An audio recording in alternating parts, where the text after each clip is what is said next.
नमस्कार BPSC aspirants. चलिए सब लोग ध्यान दीजिए। आज की कक्षा में हम लोग पॉलिटी का वो टॉपिक पढ़ेंगे जहां से बीपीएससी सवाल पूछता ही पूछता है, लोकतंत्र। आज की क्लास के बाद इस टॉपिक से एक भी नंबर नहीं कटना चाहिए, समझ गए? पूरा ध्यान यहीं पर लगा दीजिए। देखिए, ये जो टॉपिक है ना, लोकतंत्र, ये बीपीएससी का सबसे पसंदीदा टॉपिक है। सवाल यहां से हर साल बनता है। तो आज हम लोग इसको एकदम जड़ से पकड़ लेंगे, ताकि प्रीलिम्स का एमसीक्यू हो या मेंस का आंसर, एक भी नंबर छूटना नहीं चाहिए। एकदम तैयार हो जाइए। अच्छा, आज की कक्षा में हम लोग क्या क्या पढ़ेंगे वो देख लीजिए। पहले तो लोकतंत्र का मतलब और परिभाषा समझेंगे। फिर असली लोकतंत्र की पहचान क्या है वो जानेंगे। उसके बाद 4 सबसे जरूरी विशेषताओं पर बात करेंगे और अंत में बीपीएससी परीक्षा के लिए एक क्विक रिवीजन करेंगे और कुछ संभावित प्रश्न भी देखेंगे। एकदम स्ट्रक्चर्ड तरीके से चलेंगे ताकि सब कुछ दिमाग में बैठ जाए। तो चलिए शुरू करते हैं अपना पहला हिस्सा, लोकतंत्र का मतलब और परिभाषा। यहीं पर पूरे टॉपिक की नींव रखी जाएगी, इसलिए एक एक शब्द पर गौर कीजिएगा। सबसे पहले तो इसी शब्द को तोड़ते हैं, लोकतंत्र। लोक मतलब कौन? हम और आप, यानी कि जनता। और तंत्र का मतलब हुआ शासन। तो सीधा सीधा मतलब क्या निकला? लोगों का शासन। हाँ, एक बात और याद रखिएगा, ये यूनानी शब्द डेमोस, जिसका मतलब है लोक, और क्रेशिया, जिसका मतलब है शासन, इन दोनों से मिलकर बना है। ये है सबसे सरल परिभाषा, इसको एकदम दिमाग में बैठा लीजिए। लोकतंत्र शासन का एक ऐसा रूप है जिसमें शासकों का चुनाव लोग करते हैं। मैं फिर से दोहरा रहा हूं, शासकों का चुनाव कौन करता है? जनता करती है। इससे बीपीएससी में डायरेक्ट एमसीक्यू बनता है। इसको हाई प्रायोरिटी पर नोट कर लीजिए। और ये परिभाषा तो एकदम रट लेना है। किसकी है? अब्राहम लिंकन की। लोगों की, लोगों के लिए और लोगों द्वारा चलने वाली शासन व्यवस्था ही लोकतंत्र है। मेंस के आंसर में अगर ये कोट लिख दिए ना, तो एग्जामिनर पर बहुत अच्छा इंप्रेशन पड़ेगा।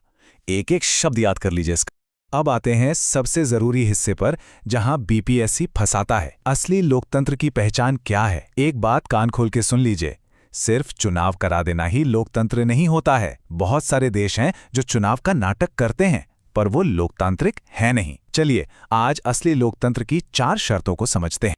पहली और सबसे बड़ी शर्त, देश के बड़े बड़े फैसले लेने की जो अंतिम शक्ति है वो उन्हीं नेताओं के हाथ में होनी चाहिए जिन्हें जनता ने वोट देकर चुना है। किसी राजा, फौजी जनरल या बाहरी ताकत के हाथ में नहीं। असली पावर चुने हुए प्रतिनिधियों के पास होनी चाहिए। अब इस उदाहरण से ये पॉइंट एकदम साफ हो जाएगा। अपने देश भारत में देखिए, सारे बड़े फैसले हमारी चुनी हुई सरकार संसद में लेती है। ये है असली लोकतंत्र। लेकिन जरा 1999 में पाकिस्तान का केस देखिए। जनरल परवेज मुशर्रफ ने तख्ता पलट कर दिया। चुनाव तो नाम के लिए थे, पर असली पावर किसके पास थी? सेना और जनरल के पास। तो क्या ये लोकतंत्र हुआ? जी नहीं, बिल्कुल नहीं। दूसरी शर्त, और ये बहुत जरूरी है, चुनाव स्वतंत्र और निष्पक्ष होना चाहिए। इसका सीधा सा मतलब यह है कि जो पार्टी अभी सरकार में है उसके लिए हारने का भी एक बराबर चांस होना चाहिए। ऐसा नहीं कि चुनाव बस एक फॉर्मेलिटी है, जनता के पास असली विकल्प होना चाहिए। इसको चीन और मेक्सिको के उदाहरण से समझिए। चीन में अगर चुनाव लड़ना है तो कम्युनिस्ट पार्टी से इजाजत लेनी होगी, मतलब जनता के पास कोई असली चॉइस है ही नहीं। वहीं मेक्सिको में साल 2000 तक एक ही पार्टी थी, पीआरआई, जो हर बार धांधली करके चुनाव जीतती रही। इसी को कहते हैं चुनावी तानाशाही, मतलब नाम का लोकतंत्र और काम की तानाशाही। तीसरी शर्त, इस पर तो स्टार मार्क लगा लीजिए, बीपीएससी में कई बार पूछा गया है। एक व्यक्ति, एक वोट, एक मूल्य। इसका मतलब है कि देश के हर वयस्क नागरिक को वोट देने का अधिकार हो, और चाहे कोई अमीर हो या गरीब, पुरुष हो या महिला, सबके वोट की कीमत, उसका मूल्य बराबर। अब देखिए इस सिद्धांत का उल्लंघन कहां कहां हुआ। 2015 तक सऊदी अरब में महिलाओं को वोट देने का अधिकार नहीं था। एस्टोनिया में जो रूसी अल्पसंख्यक हैं उनको वोट देने में बहुत मुश्किल होती है। और फिजी का केस तो और भी अजीब है। वहां के मूल निवासी के वोट का मूल्य भारतीय मूल के नागरिक के वोट से ज्यादा है। बीपीएससी प्रीलिम्स में एग्जैक्टली यही एग्जाम्पल्स देकर पूछ लेगा कि कौन लोकतंत्र के सिद्धांत का पालन नहीं कर रहा। एकदम सतर्क रहिए। और ये रही चौथी और अंतिम शर्त, एक लोकतांत्रिक सरकार अपनी मनमानी नहीं कर सकती, चाहे वो कितना भी बड़ा बहुमत लेकर क्यों ना आई हो। उसे संविधान के कानूनों और नागरिक अधिकारों के दायरे में रहकर ही काम करना पड़ता है। जिम्बाब्वे का उदाहरण इस पॉइंट को बिल्कुल साफ कर देता है। रॉबर्ट मुगाबे चुनाव जीतते थे, लोकप्रिय भी थे, लेकिन उन्होंने किया क्या? संविधान को बार बार बदल दिया ताकि अपनी शक्ति बढ़ा सकें, विपक्ष को कुचल दिया और नागरिकों के अधिकार छीन लिए। वहां कानून का राज नहीं था, वहां एक नेता का राज था। याद रखिए, चुनाव जीतना ही लोकतंत्र नहीं है, कानून का सम्मान करना भी लोकतंत्र है। तो चलिए, अब तक जो भी पढ़ा है उसको फटाफट रिवाइज कर लेते हैं। ये जो 4 बिंदु हैं ना, ये आपके मेंस के आंसर के लिए रामबाण हैं। इनको घोलकर पी जाना है। ये 4 बिंदु एकदम कंठस्थ कर लीजिए। पहला, अंतिम फैसले चुने हुए नेता लेंगे। दूसरा, चुनाव निष्पक्ष होगा जिसमें हारने का भी मौका हो। तीसरा, एक व्यक्ति, एक वोट, एक मोल। और चौथा, सरकार कानून और नागरिक अधिकारों के दायरे में ही चलेगी।